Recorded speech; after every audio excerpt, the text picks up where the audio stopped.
Olá, pessoal! Tudo bem com vocês? Hoje nós iniciamos mais uma semana de estudos. Hoje é segunda-feira, dia 8 de junho, e é o nosso dia das propostas de língua portuguesa. Vamos lá? Então, na primeira parte de hoje, nós vamos iniciar os estudos sobre o gênero poema. Para isso, você vai ler as informações lá na página 46 da apostila em língua portuguesa. Lá onde está escrito Sou Criança, o capítulo 3.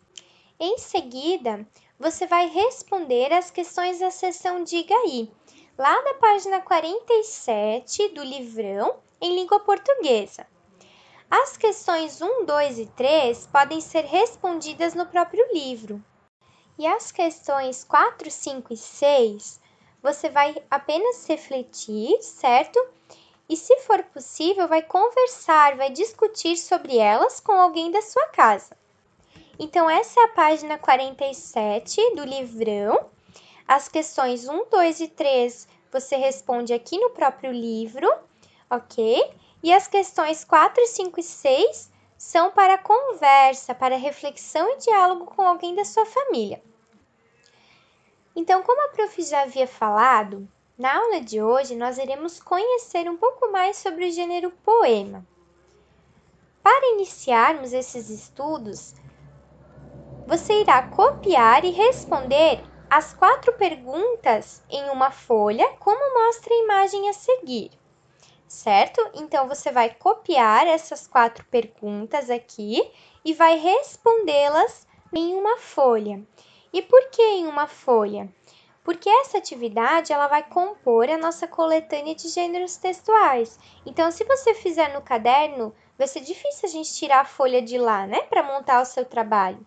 Então, a ideia é que, preferencialmente, seja respondida em uma folha essa atividade, ok?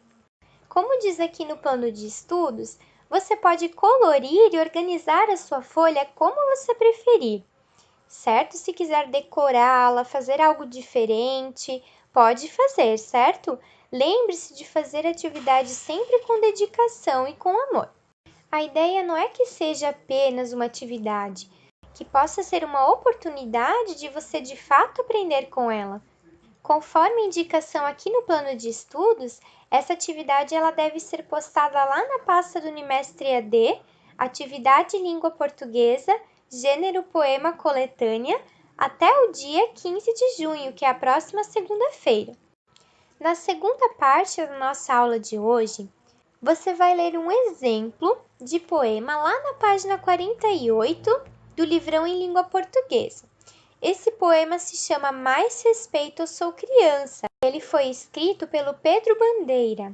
Então, esse é o poema, pessoal, lá na página 48.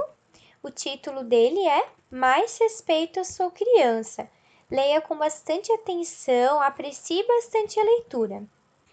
O que você pensa a respeito do que o autor escreveu? O que você sentiu ao fazer a leitura desse poema?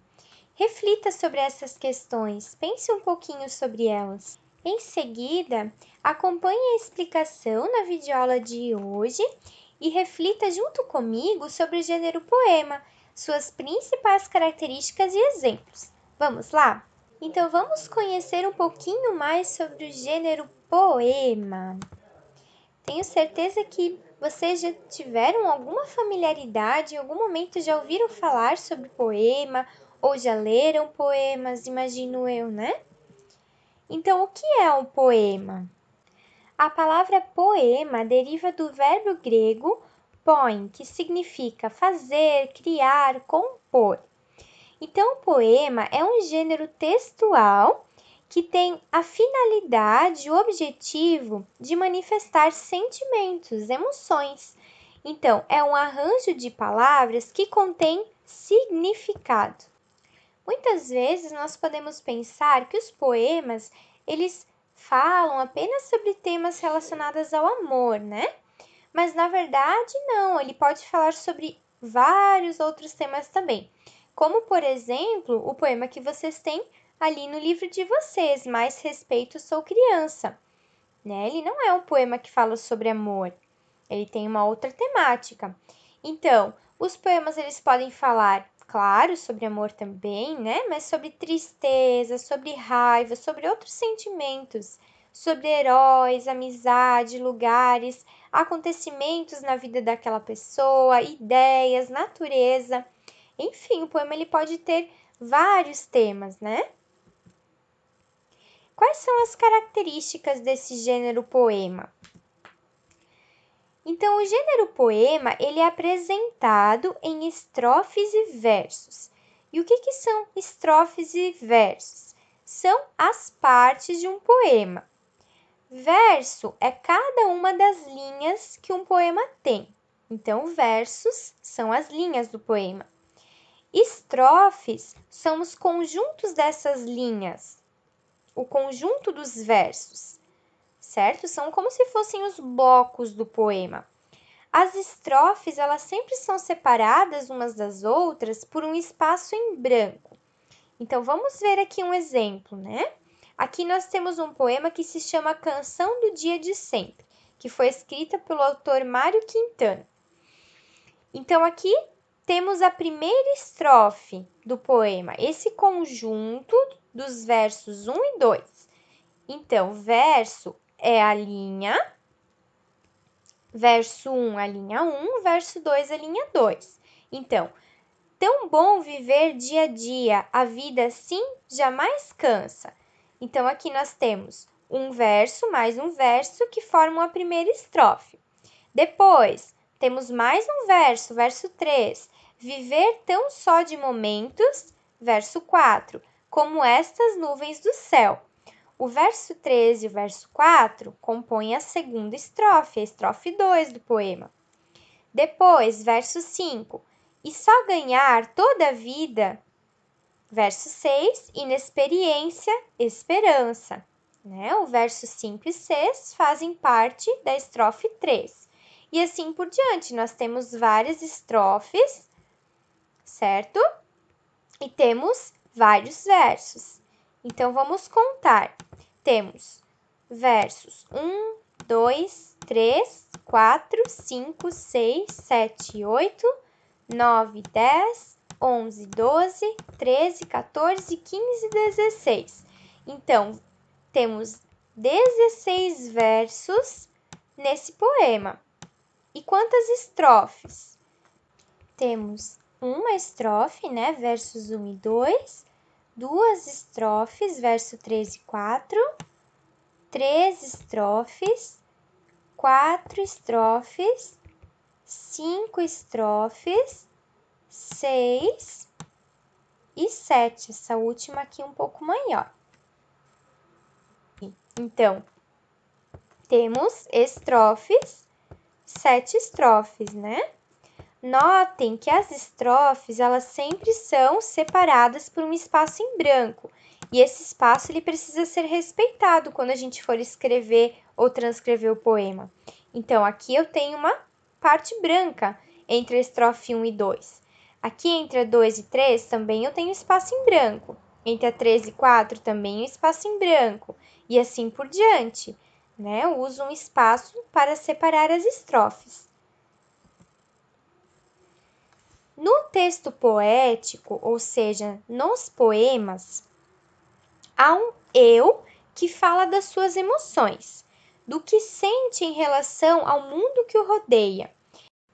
É por isso que no poema nós temos a presença de algo que se chama subjetividade. Então, o poema, diferente de um texto jornalístico, por exemplo, uma reportagem, ele não é objetivo, não tem a ideia de passar uma mensagem principal, né? Então, o sentido de um poema, ele depende muito mais do leitor do que da pessoa que o escreveu, porque o leitor, ele vai entender o poema a partir do que ele viveu, dos sentimentos dele, do que ele pensa sobre o mundo, certo? Então, o poema em si, ele não tem uma mensagem formal, fixa, né? No poema, nós temos um nome especial, específico para o narrador, que é quem conta, quem escreve, né? Quem narra o poema. O narrador do poema, ele é chamado de eu lírico ou também de eu poético. certo? Então, a pessoa que está narrando aquele poema, não necessariamente quem escreve, né, no papel oficialmente, mas quem narra a história no poema é chamado de eu poético. Os poemas, eles exploram bastante recursos sonoros, como, por exemplo, a rima e a métrica. O que é métrica num poema? É uma separação de sílabas a partir do som das palavras. Então, o poema, muitas vezes, ele é organizado, né, numa métrica em que as palavras, elas combinam, né? A sequência das palavras combina. Os poemas, eles podem ou não rimar, né? Não quer dizer que todo poema vai ter rima. Isso é um mito, poemas podem ou não rimar. Quando um poema não tem rimas, ele é chamado, né, de um poema com versos soltos ou versos brancos, ok? Então, tem até um nome para poemas que não têm rima. Isso quer dizer que é algo bem comum, né? Não quer dizer que todos os poemas precisam rimar. E o que é a rima mesmo? Rima nada mais é do que a combinação de palavras com sons semelhantes. Então, por exemplo, amor rima com flor, com autor, coração rima com perdão, passarinho rima com carinho, amizade com felicidade. Enfim, essas palavras têm uma sonoridade, um som parecido. É isso que é a rima. Então, vamos ver um exemplo de poema onde nós temos a presença de rimas. O poema As Borboletas, do autor Vinícius de Moraes. Brancas, azuis, amarelas e pretas, brincam na luz as belas borboletas. Borboletas brancas são alegres e francas. Borboletas azuis gostam muito de luz. As amarelinhas são tão bonitinhas, e as pretas então, oh, que escuridão! Então, notem, né, que as palavras desse poema aqui, elas rimam. Por exemplo, se eu pegar aqui essa estrofe onde eu tenho borboletas brancas são alegres e francas, eu vou ver que a palavra brancas rima com a palavra francas. A sonoridade delas é parecida, o som é parecido. Como também com as palavras amarelinhas e bonitinhas. Também tem uma sonoridade, um som parecido. E é isso que é a rima, né? No poema, as pausas, elas não são feitas apenas com sinais de pontuação, como um ponto, vírgula. Mas a pontuação, essa parada que a gente tem na leitura, para que a gente consiga entender, consiga pronunciar bem as palavras, ela é feita pelo próprio ritmo que a leitura das palavras provoca. Então, por exemplo, aqui eu tenho o Haikai de Paulo Leminski, o poema de Paulo Leminski, que fala assim: amar é um elo entre o azul e o amarelo. Então, notem, aqui eu não tenho nenhum ponto, mas pela organização dos versos, mesmo sendo um poema tão curto, eu consigo entender as pausas que eu faço, né? Amar é um elo entre o azul e o amarelo. Então, essa organização dos versos me ajuda a entender como que eu vou fazer a leitura. Mesmo sem eu ter um ponto, eu sei que eu preciso fazer paradas para ler o poema. Haikais são esses poemas curtinhos, né? Que tem poucos versos. Eles são chamados assim, de haikai, ok? Você provavelmente já deve ter ouvido falar em poesia. E talvez até pensou que poema e poesia são a mesma coisa. Será que realmente é isso? Poesia é um sinônimo, né? Quer dizer a mesma coisa que poema? Então, na verdade, não, pessoal. Poema e poesia são duas coisas bem diferentes. O poema é a obra em si, é o próprio texto. E o que é a poesia, então? Poesia é a arte, é a habilidade em tornar algo poético. Então, poesia não é necessariamente só um poema. Eu posso ter poesia na pintura, na música, em uma dança, em uma cena de filme. Tudo isso também pode ser algo poético, porque a poesia não é um texto em si. Poesia significa a arte, o belo, está relacionado à estética, né? E o poema não, o poema é o próprio texto, a escrita. Então, eu posso ter poesia em um poema, eu posso ter arte, sentimento em um poema. Porque, por exemplo, eu gosto dele, então para mim aquele poema tem poesia, tem beleza, tem estética, né? Tem arte. Como também eu posso ter poesia numa música que eu gosto. Aquela música é poética para mim, porque eu acho ela muito bonita. Então, poesia é isso, é no sentido de ser algo artístico, né? Algo poético. E poema não, poema é um gênero textual, certo? É o próprio texto. Então, o que é a poesia? É uma manifestação de beleza e estética. Tudo o que comove, que sensibiliza, que desperta sentimentos, que traz reflexões. Isso é uma poesia, certo? Então, de uma forma bem prática, como que eu diferencio poesia de poema? Então, eu posso pensar o que eu quero expressar, né? Ou como eu quero expressar. Então, o que eu quero expressar está relacionada à poesia, porque eu quero expressar uma ideia, um sentimento, né? Eu quero trazer uma reflexão para outra pessoa. Então, o que é a poesia? E o como, né? Como que eu quero expressar isso? Eu posso expressar isso através de um poema.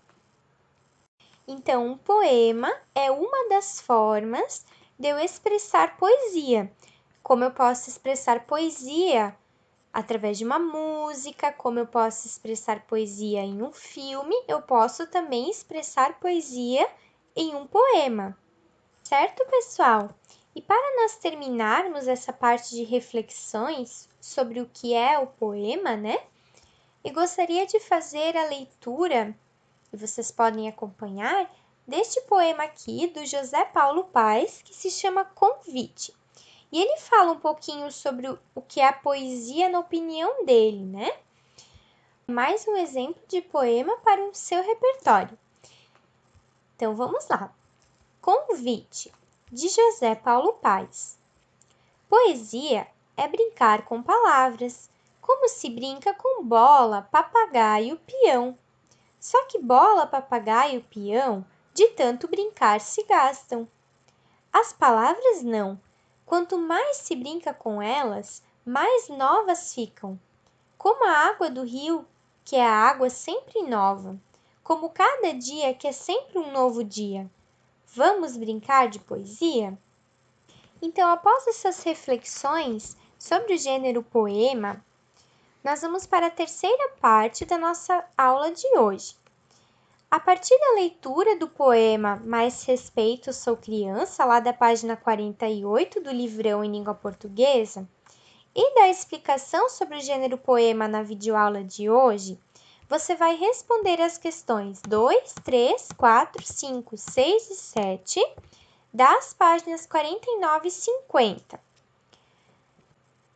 Na questão 3, que diz numere os versos do poema e responda, você vai numerar os versos no próprio poema, certo? Vai colocar os números aqui, por exemplo, verso 1, 2, 3, 4, certo? No próprio poema. E vai responder a questão aqui também. Na questão 4b, a ideia é você inventar mais 2 versos do poema seguindo a mesma ideia do poeta Pedro Bandeira. Então, primeiro você vai indicar, né, contar uma atitude típica de um adulto e depois uma atitude característica de uma criança, certo? E ainda sobre o tema do poema, lá no livro de atividades, na página 22, você vai responder as questões 1 e 2, que também discutem sobre esse gênero. Na quarta parte, você vai apreciar recitações de poemas, acessando esses 2 links aqui. Então, você vai conhecer uma declamação do poema O Gato, né, que foi escrito pela Marina Colasanti e foi declamado pela Fafá. E você vai também ouvir o poema Leilão de Jardim, que foi escrito pela Cecília Meirelles e neste vídeo aqui é declamado de uma forma bem interessante, bem criativa, pelo Quintal da Cultura. Essa semana, pessoal, eu quero dar bastante destaque para a sugestão de leitura de deleite que a prof deixou aqui no plano de estudos. Então, nesse link aqui, vocês têm uma lista, né, com poemas infantis muito legais e muito bem escritos, pensando em vocês, crianças. Então, sinta-se muito convidado e muito convidada a ler e apreciar. Assim, você adquire um repertório maior sobre os poemas, né? Tem mais exemplos sobre o gênero poema. Então, é bem importante você fazer a leitura de alguns desses poemas que tem aqui nesse site. Se vocês também tiverem curiosidade de pesquisar outros poemas infantis, também é bem legal e bem importante para o aprendizado de vocês, ok? Então, até aqui foi a nossa videoaula de hoje. Qualquer dúvida que vocês tenham, a prof está à disposição para ajudar vocês no que for preciso, ok?